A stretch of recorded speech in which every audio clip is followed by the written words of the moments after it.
Alhamdulillah. Assalatu vassalamu ala Rasulillah. Qadrli tinglovchilar, sizlar bilan birgalikda sunnatni va hadisni tushunish qo'llanmasi kitobiga asoslangan holatda tayyorlayotgan darslarimizni davom ettirar ekanmiz.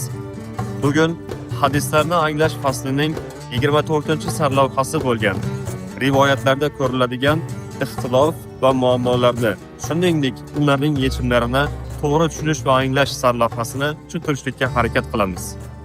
O'zingizga ma'lum, Alloh Rasuli sallallohu alayhi va sallamning bir payg'ambar sifatida so'zlarida va hatto harakatlarida ifoda etuvchi hadislarida ziddiyat yoki ixtilof bo'lishi mumkin emas. Shunga qaramasdan, u zot sallallohu alayhi va sallamga nisbat qilingan rivoyatlarda suhbatdosh yoxud savollarga berilgan javob nuqtai nazaridan xilma-xillik va ixtilof ba'zan ko'riladi. Shuningdek, sababi vurudining bilinmasligi yoxud matndagi tushirib qoldirilgan nuqtalar yoki harakalar nuqtai nazaridan ham ba'zan roviyning rivoyat qilgan rivoyatida xilma-xillik va ziddiyat ko'riladi.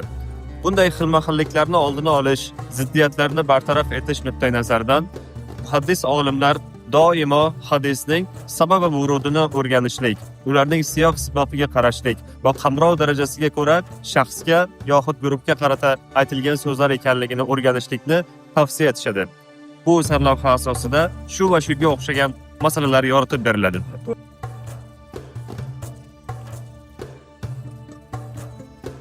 Sihhati va subuti aniq bo'lgan diniy matnlarda asosiy jihat bu bir-birlari bilan qarama-qarshi bo'lmasliklaridir. Chunki diniy matnlar haqiqatning ifodasi hisoblanadi va bunday matnlarning o'zaro muvofiq bo'lishi kutiladi. Bu hukm hadis rivoyatlariga ham taalluqlidir. Allohning rasuli sifati bilan Hazrati payg'ambar alayhissalomdan sodir bo'lgan so'zlar qarama-qarshilik va nomuvofiqlikdan uzoqdir. Faqat ba'zi rivoyatlarning ichida qarama-qarshiliklar borligi ham bir haqiqatdir. Endi hadis ilmlari orasida hadislarda ko'rilgan ziddiyat va ixtiloflarning o'ziga mavzu qilib olgan muxtaliful hadis ilmining bor bo'lish sababi ham shudir. Muxtaliful hadis maqbul bir hadisning shu mavzuda o'ziga o'xshagan maqbul bir yoki bir nechta hadislarga yoki boshqa dalillarga taxminiy yoki haqiqatdan ma'nosi jihatdan muxolif bo'lishi to'g'risida va muxolifatni ketkazish yo'llaridan bahs etadigan ilm yo'nalishidir. Ta'kidlash kerakki, ikki hadis orasida qarama-qarshilik borligi to'g'risida gapirish uchun hadisning har ikkalasi ham sihhat va subut jihatdan maqbul hisoblanishi darkor. Ziddiyat ikki hadisning ham sahih bo'lishiga bog'liqdir. Chunki zaif rivoyatlarni sahih rivoyatlar bilan solishtirib bo'lmaydi.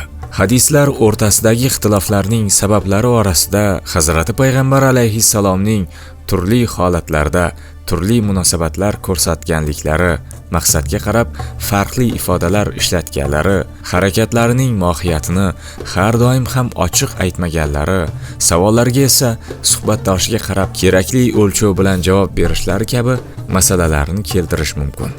Boshqa tarafdan, roviy hadisning bir qismini eshitib, boshqa qismini eshitmaganligi, Hazrati payg'ambar alayhissalomning maqsadlarini boshqa ma'noda tushunganligi, hadisning yuzaga kelish sababidan voqif bo'lmaganligi kabi roviyga oid ixtilof sabablari haqida ham gapirish mumkin.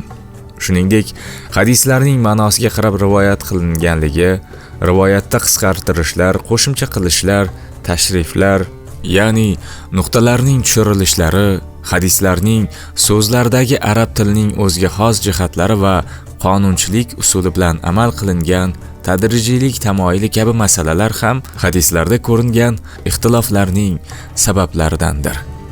Hadis olimlari hadislar o'rtasidagi ixtiloflarning ketkazilishida 4 bosqichli bir usulga amal qilishgan. Bular jamlash va umumlashtirish. Bu usul o'rtalarida ixtilof bo'lgan hadislarni usulga muvofiq ravishda talqin qilgan holda bog'lash asosiga tayanadi.